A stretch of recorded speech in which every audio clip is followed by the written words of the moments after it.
And now continuing, here's part 3. All the following simulations had only 2 zones. The first 5 mm contained some PNP concentration, while the rest contained only water.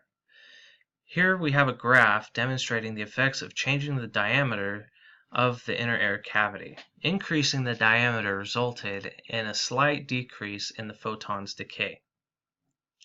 The maximum difference located at the interface was 5.8%, which may or may not be significant depending on how these data are used.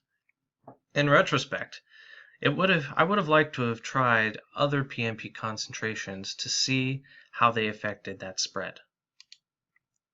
Here we have a graph representing the effects of modifying the concentration of nanoparticles. As expected, lower concentrations of nanoparticles resulted in slower decays in dose. Lower concentrations also resulted in smaller relative differences in the PDD values before and after the interface, which is shown in the table. It should be noted that 6% was the highest concentration simulated, as higher concentrations resulted in unusable data. Since the gold nanoparticles have been highly researched, I ran some simulations with them in place of platinum nanoparticles and superimposed the graphs on top of each other. The lines in this graph represent the PNP data, while the dots represent the GNP data. As we can see, the PDD curves of both materials are similar, but there are 2 noticeable differences. The PDD curves for most of the PNP concentrations decayed quicker than for the gold GNP concentrations, which indicates that the platinum provides slightly higher radiation dose enhancement. However, the differences in the PDDs at the interface for gold were greater than for platinum. Essentially, this means, according to my simulations, the platinum was the more effective radiosensitizer, while the gold was the more effective shield. Now I'd like to delve into some potential clinical significance of my findings. Before I do that, though, I must address the approximations made by the aforementioned simulations.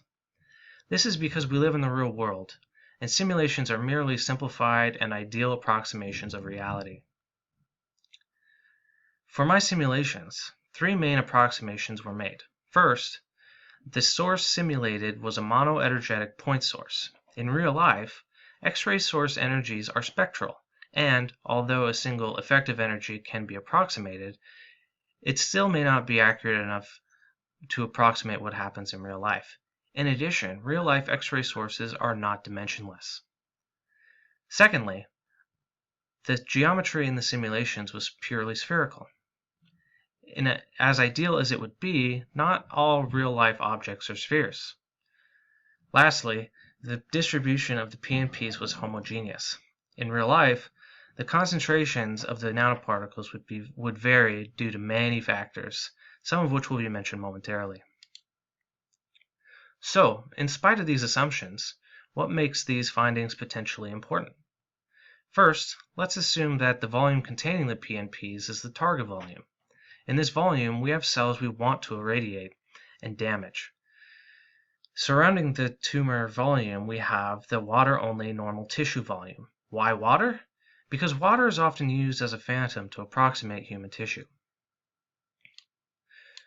When radiation treatments are planned, the minimum dose for any point in the target's volume is the prescribed dose. For these simulations, the prescribed dose would be located at the 5 mm depth, with the dose getting hotter toward the center of the system. The highest dose for the water-only system would be about double the prescribed dose, while the highest dose for the 2.0% PNP concentration would be enhanced to about triple the prescribed dose. In addition, at 10 mm, which is 5 mm inside the target volume, inside the normal tissue volume, where we don't want to irradiate, the water-only simulation has about half of the prescribed dose, while 10 mm depth in the 2% PNP concentration simulation only has about half of the prescribed dose. This indicates that the inclusion of high Z nanoparticles produces both an enhancement in the target volume and a shielding of the normal tissue volume. So what kind of treatment modality might this information be applied to? An example I had in mind when I designed these simulations was intraoperative radiation therapy with an intrabeam device. Intrabeam uses spherical applicators that house a low-energy X-ray source. At OHSU, intrabeam is sometimes used in combination of lumpectomies.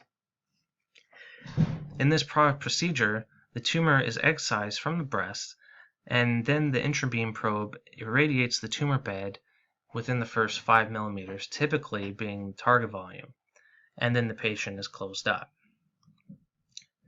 Here's the challenge. The PDD curves for the intrabeam device we have here at OHSU were provided by the vendor. I plotted them as solid lines and the Monte Carlo simulation data as dots. As we can see, although the curves follow a similar trend, the data do not line up too well. The cause of these discrepancies are likely due to the approximations made by this simulation. This leads us to my recommendations for further research. If we want to start using high-Z nanoparticles in the clinic, on our end, we will need to develop more sophisticated, that is, more realistic simulations. I'm not knocking EGSnrc code here, as it definitely provided a great start. However, as I mentioned before, the options were limited. Other codes like the GAMP4 toolkit and Monte Carlo nanoparticle code may provide more features and options. For example, instead of the geometry consisting of homogeneous concentric spherical shells, a CT scan containing real patient anatomy might be used instead. Another improvement would be inputs adding features to the photon source, particularly energy spectrum, to make it more realistic. This can be done in one of two ways. If the energy spectrum of the source is already known, it may simply be input into the code. If the energy spectrum is unknown, however, an additional set of Monte Carlo simulations could be run, simulating the X-ray tube. The resulting data would be part of a phase space file, which would then be input into the dose simulations. In addition, the size of the nanoparticles used in the simulations were not accounted for. In a future study, the size of the nanoparticles should be known, and different sizes should be tested to see what radiation sensitization occurs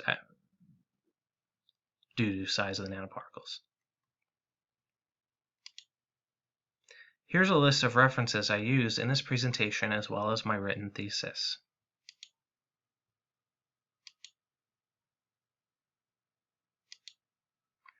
Thank you all for watching my thesis defense. I hope you found my topic to be of interest. If you have any questions, please feel free to ask them in the comment section below, and I will try my best to answer them as soon as possible.